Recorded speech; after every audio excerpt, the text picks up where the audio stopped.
What happens when the most brilliant person in the room is the one everyone is trained to ignore? In the world of elite fighter pilots, trust is measured in milliseconds and competence is life itself. But what if the one person who sees a fatal flaw isn't a pilot in a flight suit, but a mechanic in greasy coveralls? This is a story about the dangerous line between protocol and genius, and how a simple act of integrity can ignite a firestorm of prejudice, ego, and forgotten history, forcing a warrior hiding in plain sight to confront the very system that broke her.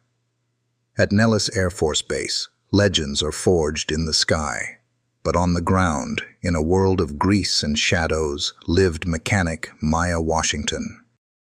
For 8 years, she'd perfected the art of being invisible, a silent ghost to the hotshot pilots who strode past.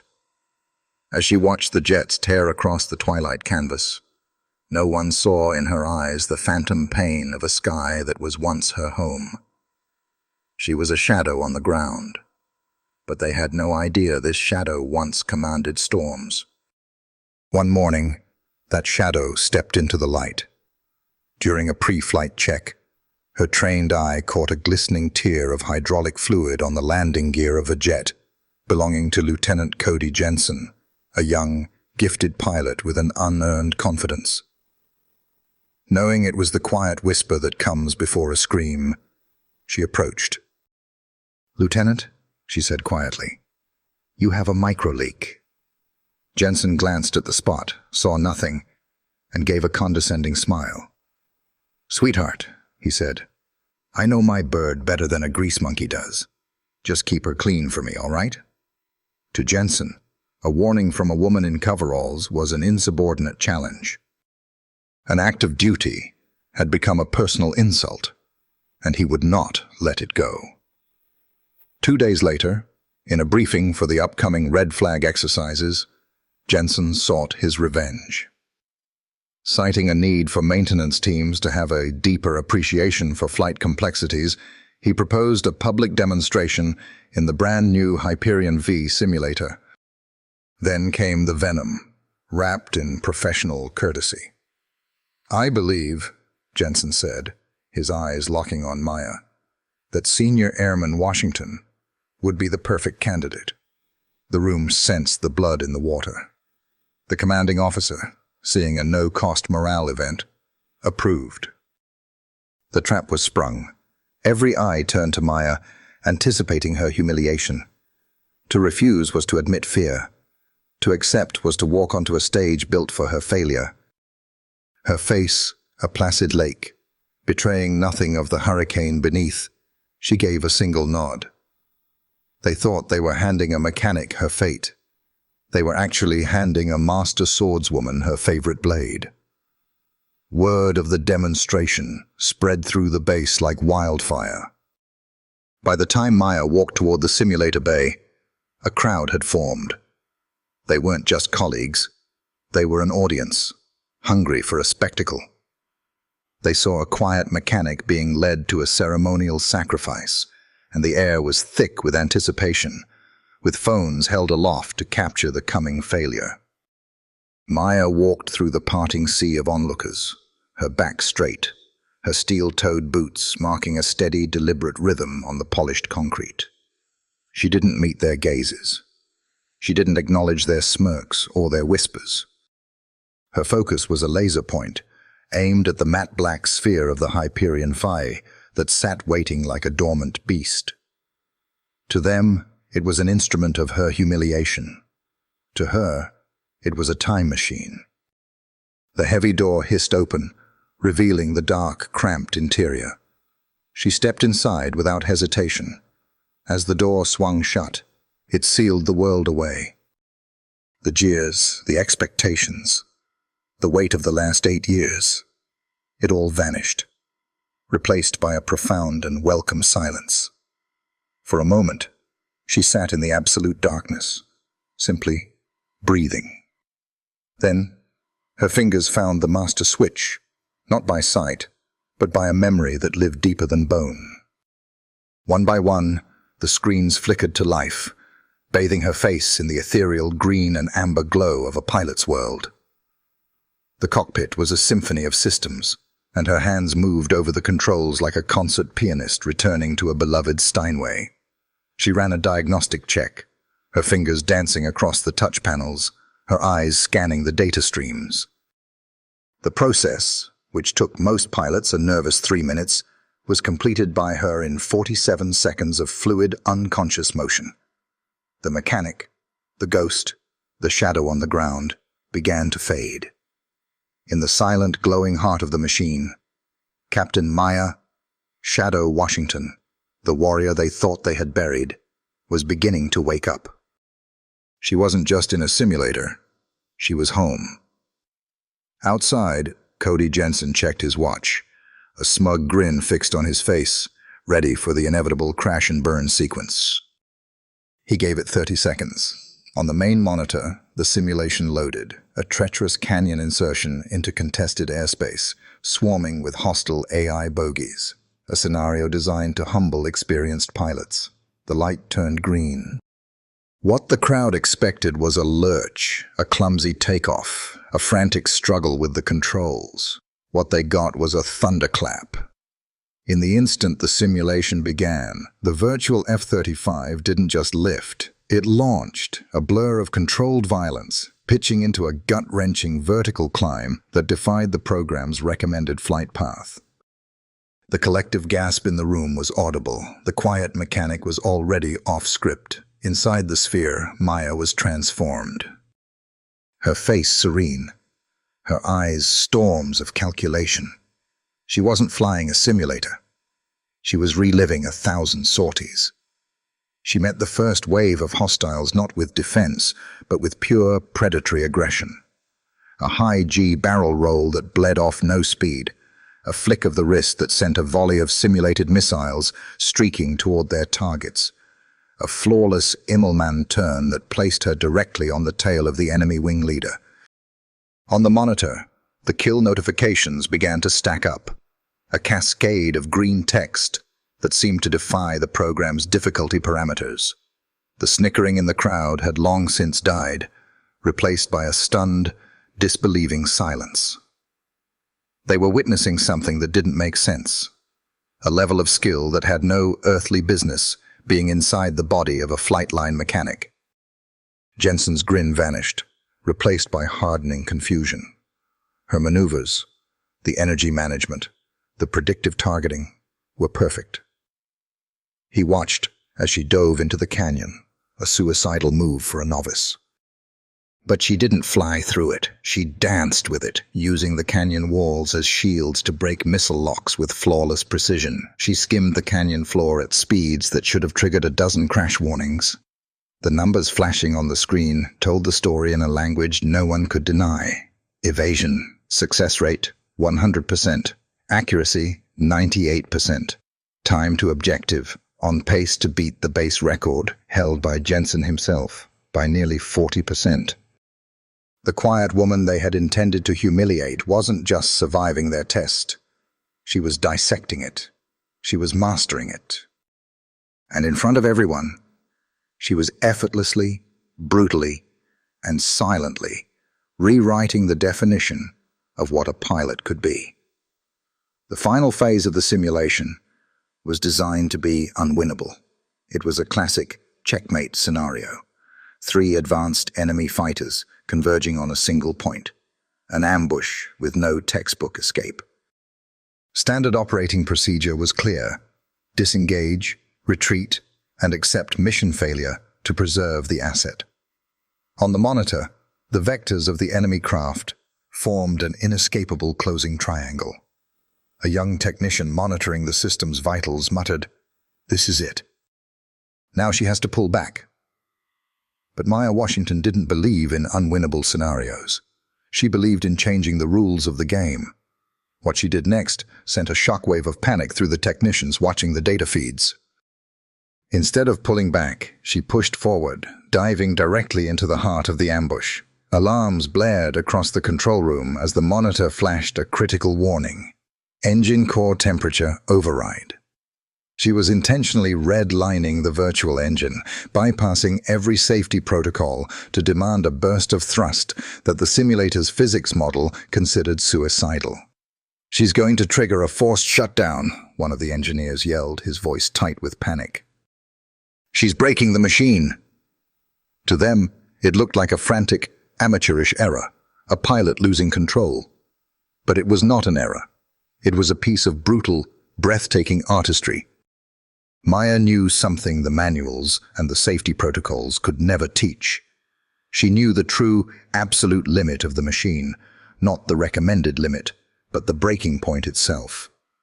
For a mere 3 seconds, she harnessed that impossible power, executing a physics-defying maneuver known as a Viper's coil.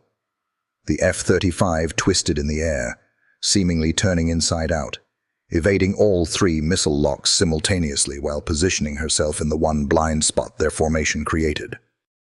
From that single point of tactical perfection, she unleashed hell.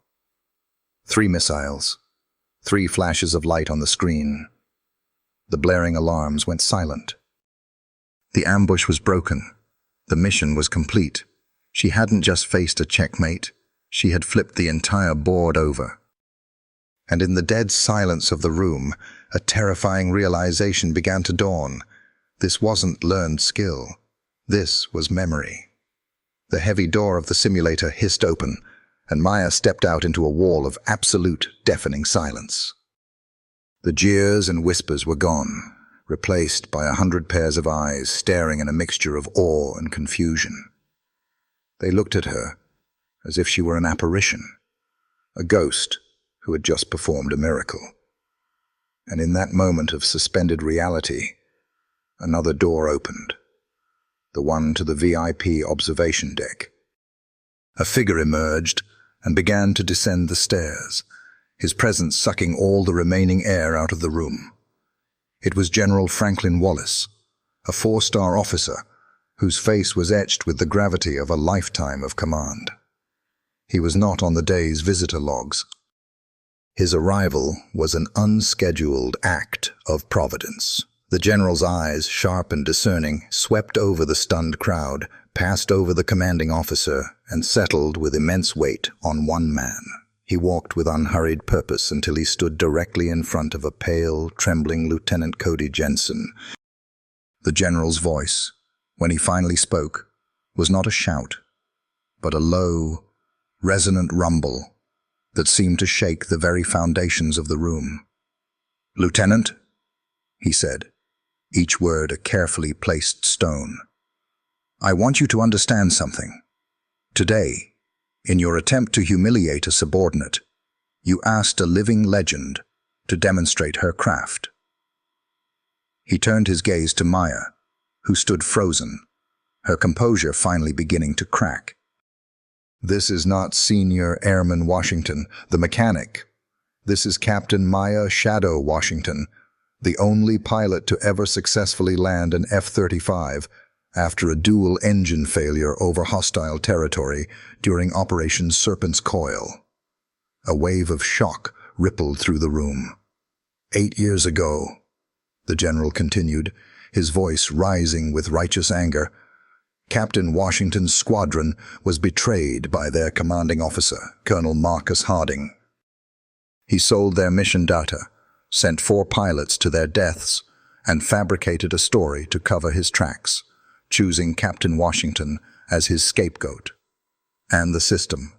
The general's eyes hardened. The system failed her. Fueled by unconscious bias, we accepted the easy narrative and destroyed the career of a true hero. He took a final step toward Maya. "For 3 years, we have known the truth of Harding's confession. For 3 years, we have searched for you. Captain Washington, on behalf of a nation that has wronged you, I am here to tell you that you are and always have been innocent. Your name is cleared. Your honor is restored." The general's words hung in the air, heavy and final. The truth, after 8 years buried in darkness, was finally brought into the light.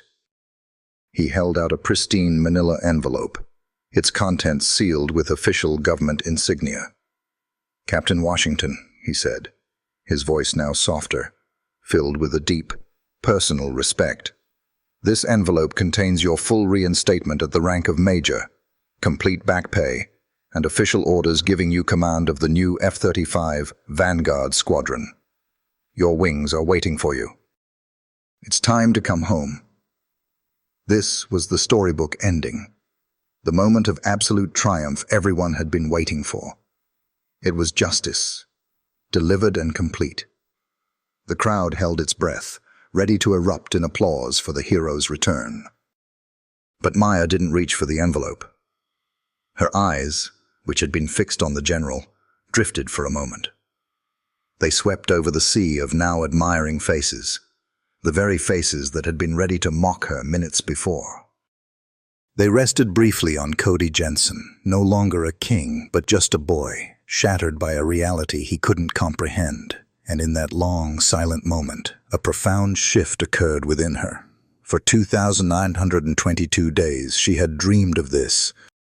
Vindication, atonement, the restoration of her name. But the woman who had wanted those things wasn't the same woman standing here today. The exile had been a crucible, burning away the need for external validation and forging something new in its place. A quiet, unshakable sense of self-worth that no court-martial could touch and no promotion could bestow. She finally looked back at the general, and for the first time that day, a small, genuine smile touched her lips. It was a smile of peace, not of triumph. "Thank you, General," she said, her voice clear and without a trace of bitterness. "But I can't accept." A murmur of disbelief rippled through the crowd. She took a step back, gesturing with her own hands, still marked with the faint lines of grease and hard work. The woman who needed that uniform, who needed the rank to feel whole, she didn't survive the betrayal. But the woman who learned to find dignity in honest work, who learned to measure her worth by the skill in her hands and not the patches on her shoulder, she is standing right here, and she is free. She wasn't rejecting their offer. She was choosing her own definition of victory. Maya's decision sent a tremor through the military establishment that day, but she didn't stay to watch the fallout. The videos from the simulator room went viral, of course.